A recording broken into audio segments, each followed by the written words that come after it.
super atrasado, tá?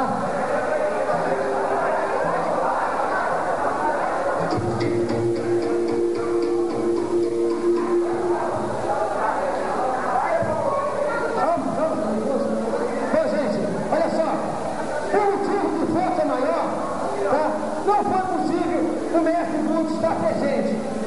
Infelizmente, aconteceu um incidente com ele não foi possível comparecer. É lamentável, tá? Por mim, eu até adiaria o batizado. Mas se eu adiasse o batizado, complicaria mais. Porque se Deus quiser, eu espero que Deus ajude que está tudo certo. Domingo é o batizado dele. Tá? Aí a gente vamos todo mundo para lá. Tá, gente?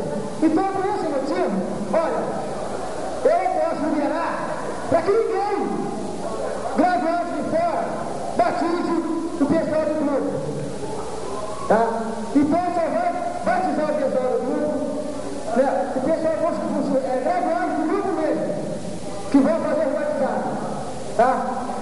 Para ver se corre tudo bem, para evitar qualquer tipo de incidente. Certo, gente?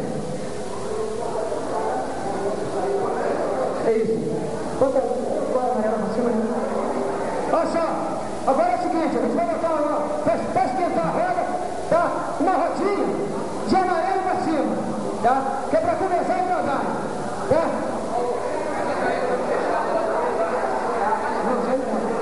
Ô gente, vamos evitar de fechar a roda.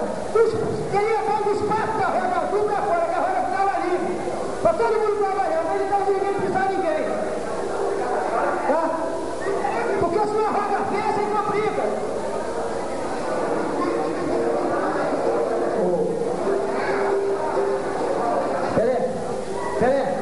Quando estiver pronto, pode ir. Ó, para comentar o evento, vamos comentar com a hora do criança, entendeu? Para esquentar aí, vamos comentar por ordem. Corda crua, verde, depois verde, amarelo, entendeu? Aí depois eu vou dar a hora de cada para esquentar, tá bom?